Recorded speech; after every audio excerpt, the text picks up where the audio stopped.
Radhe Radhe friends, तुलसी विवाह की हार्दिक शुभकामनाएं आप सभी को। कैसे हैं आप सब? आज मैं आप सबके साथ शेयर करूंगी घर पर तुलसी विवाह कैसे करेंगे, सरल विधि से तुलसी विवाह कैसे करेंगे। सरल और संपूर्ण विधि मैं आप सबके साथ शेयर करूंगी फ्रेंड्स। तुलसी विवाह का संपूर्ण विधि मैं आप सबके साथ शेयर करूंगी। तुलसी विवाह घर में करने से सुख समृद्धि हमेशा घर में बनी रहती है और तुलसी विवाह करने से अखंड सौभाग्य की प्राप्ति होती है। तुलसी माता की कृपा से सदा सुहागन रहने का आशीर्वाद प्राप्त होता है और घर में हमेशा सुख समृद्धि बनी रहती है। तो कार्तिक मास के शुक्ल पक्ष की एकादशी तिथि को तुलसी माता का विवाह होता है, देवउठान एकादशी के दिन।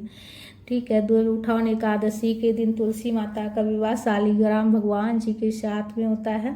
तो विष्णु भगवान जी के ही रूप हैं शालिग्राम भगवान जी। तो विष्णु भगवान जी के किसी भी रूप के साथ में आप जो है ना तुलसी माता का विवाह कर सकते हैं। तो देखिए, हमने चौक बना लिए गेरू से और उस पर स्वास्तिक बना दिए हैं और स्वास्तिक बनाकर हम तुलसी माता को विराजित कर लिए। पूजा की चौकी भी लगा लिए हैं और उस पर लाल रंग के कपड़े का आसन दे दिए हैं। और देखिए, 4 गन्ना हमने चारों तरफ से लगा दिए हैं। मंडप के भाव से हमने 4 गन्ना चारों तरफ से लगा लिए। आप चाहे तो खूब सुंदर सा मंडप भी तैयार कर सकते हैं या फिर मेरी तरह सरल विधि से आप 4 गन्ना लगा लीजिएगा चारों तरफ से मंडप के भाव से। उसके बाद हमने चौकी को ऊपर पुष्प का आसन दिए हैं और एक डब्बा ले लिए हैं, इसलिए कि बीच में हम पूजा कर रहे हैं परिक्रमा करने के लिए से, तो इसीलिए से तो पीछे हमने एक डब्बा लगाकर और अक्षत का आसन नहीं देना है, इसलिए कि एकादशी तिथि है। पुष्प का आसन दीजिएगा, ठीक है। पुष्प का आसन देकर उसके बाद विष्णु भगवान जी को विराजित कर लिए हैं हम। फोटो में भी आप पूजा कर सकते हैं, विवाह कर सकते हैं, या फिर शालिग्राम भगवान जी हो तो शालिग्राम भगवान जी के साथ भी आप विवाह जरूर कीजिएगा, इसलिए कि तुलसी माता का विवाह शालिग्राम भगवान जी के साथ में ही होता है।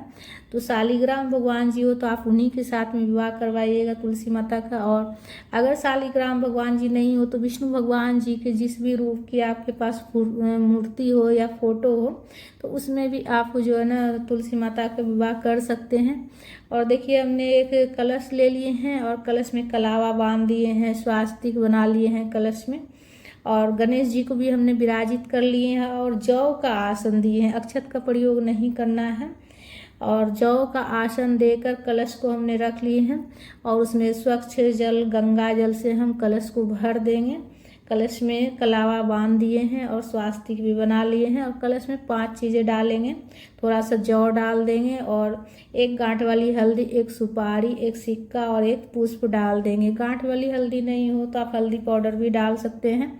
और उसके बाद आम के पत्ते ले लेंगे। आम के पत्ते नहीं हो तो आप अशोक के पत्ते भी ले सकते हैं और सभी पत्ते में रोली चंदन से तिलक कर लेंगे और इस तरह जो है ना कलश स्थापन कर लेंगे। इसलिए कि जो तुलसी विवाह जो है बहुत बड़ी मतलब कि विवाह होती है, तुलसी माता का बहुत बड़ा पूजा होता है, तो इसमें कलश स्थापन करके तुलसी माता का विवाह करना बहुत ही शुभ होता है। तो वो कलश स्थापन कर लीजिएगा। और देखिए, कलश के ऊपर पूर्ण पात्र हमने जौ से भर कर रखे हैं, इसलिए कि अक्षत का प्रयोग नहीं कीजिएगा, इसलिए कि एकादशी तिथि रहती है, देवउठान एकादशी रहती है उस दिन, और एकादशी के दिन जो है ना चावल का प्रयोग नहीं करना चाहिए पूजा में। और उसके बाद देखिए, दीपक एक बड़ा सा ले लीजिएगा जिसमें कि आप अच्छा से घी हो तो घी भर दीजिएगा या फिर तिल का तेल, और बड़ा सा दीपक लीजिएगा, इसलिए कि पूरी रात एक दीपक जो है ना जलनी चाहिए माता के पास, तुलसी माता के पास जहाँ मंडप आप तैयार करके आप विवाह कीजिएगा तो वहाँ पूरी रात एक दीपक पूरी रात जलनी चाहिए। तो दीपक प्रज्वलित कर लेंगे सबसे पहले, इसलिए कि हमारे पूजा का साक्ष्य दीपक होता है। तो सबसे पहले दीपक प्रज्वलित करके सबसे पहले हम गणेश जी की पूजा करेंगे। स्वच्छ जल में गंगा जल मिलाकर भाव स्नान करा लेंगे हम गणेश जी को और वस्त्र के स्वरूप में कलावा समर्पित करेंगे गणेश जी को और जनेऊ समर्पित कर लेंगे गणेश जी को, पुष्प समर्पित करेंगे, रोली चंदन से तिलक कर लेंगे, तिल चढ़ा लीजिएगा। तिल का प्रयोग आप जरूर कीजिएगा, अक्षत नहीं चढ़ाया जाता है और एकादशी के दिन पूजा जो होती है उसमें तिल चढ़ाया जाता है, तो तिल चढ़ा लीजिएगा। उसके बाद देखिए, फिर जल के छींटे देकर हम कलश में भी जल के छींटे देंगे और विष्णु भगवान जी को भी हम जल के छींटे देकर भाव स्नान करा लेंगे। और तुलसी माता में देखिए एकादशी के दिन जल नहीं चढ़ाया जाता है, तो सिर्फ आप जल के छींटे दे दीजिएगा ऊपर में, ठीक है। पत्ते के ऊपर आप थोड़ा सा जल के छींटे देकर भाव स्नान करा लीजिएगा भाव से, ठीक है। उस दिन जो है ना एकादशी तिथि में तुलसी माता को जल नहीं चढ़ाया जाता है। और उसके बाद देखिए शालिग्राम भगवान जी को स्नान करा लेंगे। शालिग्राम भगवान जी को आप पंचामृत से स्नान करा सकते हैं, दूध दही से करा सकते हैं, स्वच्छ जल में गंगा जल मिलाकर उससे भी आप करा सकते हैं। तो मैं स्वच्छ जल में गंगा जल मिलाकर ही की हूँ और पुष्प का आसन देकर विराजित करके उसके बाद शालिग्राम भगवान जी को स्नान करा लिए हैं। उसके बाद वस्त्र के स्वरूप में कलावा समर्पित कर लेंगे हम विष्णु भगवान जी को। तस्वीर में वस्त्र के स्वरूप में कलावा समर्पित कर लेंगे। वस्त्र हो तो आप वस्त्र भी समर्पित कर सकते हैं या फिर आप जो है ना कलावा भी समर्पित कर सकते हैं। शालिग्राम भगवान जी को भी हम वस्त्र समर्पित करेंगे और पगड़ी पहना देंगे, सेहरा, इसलिए कि शालिग्राम भगवान जी के साथ ही हम विवाह करा रहे हैं। और शालिग्राम भगवान जी आपके यहाँ नहीं हो तो विष्णु भगवान जी के किसी भी रूप में अगर आपके यहाँ मूर्ति हो, फोटो हो, तो उससे भी आप तुलसी माता का विवाह कर सकते हैं। उसके बाद पीला वाला चंदन से तिलक कर लेंगे कलश में भी, और विष्णु भगवान जी को भी तिलक कर लेंगे, शालिग्राम भगवान जी को भी तिलक कर लेंगे, पूजा कर लेंगे कलश का भी हम, और दीपक का भी पूजा कर लीजिएगा, रोली चंदन से तिलक कर लीजिएगा, कलश में भी पुष्प समर्पित कर लीजिएगा, फूल चढ़ा लीजिएगा, जिस भी कलर का फूल आपको मिल जाए पूजा में चढ़ा लीजिएगा। और लाल रंग का फूल माता को समर्पित करेंगे। तो पूजा में ये सारा चीज़ पहले हम पूजा कर ले रहे हैं। उसके बाद देखिए सबसे पहले हल्दी का हम रस्म करेंगे, हल्दी लगा लेंगे हम विष्णु भगवान जी को। सबसे पहले हल्दी लगाया जाता है, उसके बाद हम माता को हल्दी लगाएंगे। हल्दी पाउडर थोड़ा सा आप ले लीजिएगा। हल्दी पाउडर आप थोड़ा सा घोल के भी ले सकते हैं या फिर सूखा भी लगा सकते हैं, ठीक है। तो थोड़ा सा हो सके तो गीला कर लीजिएगा। और उसके बाद हल्दी के बाद मेहंदी लगाया जाता है, मेहंदी का रस्म होता है। पहले हल्दी का रस्म, उसके बाद मेहंदी का रस्म। तो उसके बाद हल्दी लगाने के बाद मेहंदी लगा दीजिएगा। तो मेहंदी थोड़ा सा विष्णु भगवान जी को लगाने के बाद तुलसी माता को थोड़ा सा लगा लीजिएगा, हल्का सा, थोड़ा सा सिर्फ नियम करना रहता है, ठीक है। तो माता को लगा लीजिएगा मेहंदी। और उसके बाद देखिए माता को जो है ना आप फिर से जो है ना हल्दी और मेहंदी के रस्म के बाद जो है ना विवाह होने से पहले स्नान कराया जाता है वर वधू को। तो जल के छींटे देकर भाव स्नान करा लीजिएगा फिर से। और उसके बाद देखिए जनेऊ भी समर्पित कर लीजिएगा। उसके बाद विष्णु भगवान जी को वस्त्र समर्पित कीजिएगा भाव स्नान कराने के बाद, और माता को भी वस्त्र समर्पित करेंगे। विष्णु भगवान जी को आप धोती, गमछा, पैंट, शर्ट आप जो आप चढ़ाना चाहे चढ़ा सकते हैं। माता को भी जैसे साड़ी हो गया, पूरा साड़ी सेट, उसके ऊपर श्रृंगार, पूरा श्रृंगार का सामग्री जो रहता है सारा श्रृंगार सामग्री चढ़ाइएगा। उसके बाद जयमाला कराएंगे। तो सबसे पहले हम माता से स्पर्श कराकर और शालिग्राम भगवान जी को जयमाला पहनवा देंगे। और उसके बाद शालिग्राम भगवान जी से स्पर्श कराकर माला हम तुलसी माता को पहनाएंगे। उसके बाद हम एक चुनरी लिए हैं और चुनरी में देखिए एक सिक्का और थोड़ा सा आप जो ना तिल पुष्प डालकर गांठ लगा लीजिएगा। गठबंधन करने के लिए एक चुनरी ले लीजिएगा, ठीक है। तुलसी माता के लिए एक चुनरी जरूर से जरूर ले लीजिएगा। और इस तरह से जो है ना आप गांठ लगा लीजिएगा और उसी में आपको कलावा बांध देना है, ठीक है। इस तरह से देखिए कलावा लपेट लीजिएगा, इसलिए कि जब जयमाला हो जाता है उसके बाद जो है ना गठबंधन करके माता का विवाह होता है।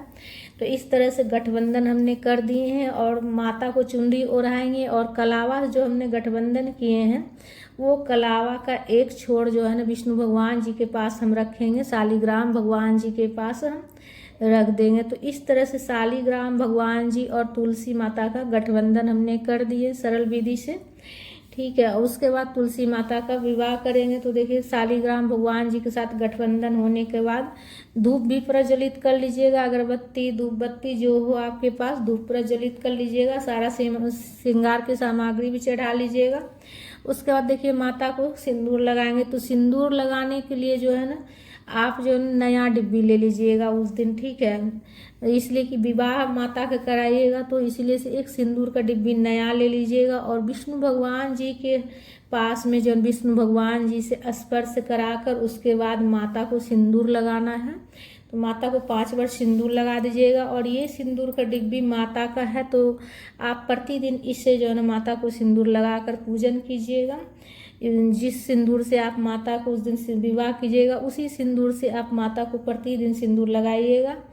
ठीक है। उसके बाद देखिए हमने मंगलसूत्र बनाए हैं और बहुत ही सरल विधि से ये मंगलसूत्र बनाए। अगर आप मार्केट से ले आते हैं तो ठीक है, और नहीं तो घर पर आप जो है ना एक गांठ वाली हल्दी ले लीजिएगा और उसमें 7 बार कलावा लपेट कर आप मंगलसूत्र तैयार कर लीजिएगा। इसलिए कि शादी में जो है ना 7 बंधन का बहुत ज़्यादा महत्व होता है, तो 7 बार आप लपेट कर गांठ लगा दीजिएगा। इसलिए कि 7 बंधन का, गठबंधन का बहुत ज़्यादा महत्व होता है, 7 फेरे का बहुत ज़्यादा महत्व होता है, तो इसीलिए 7 बार आप उसमें लपेटिएगा।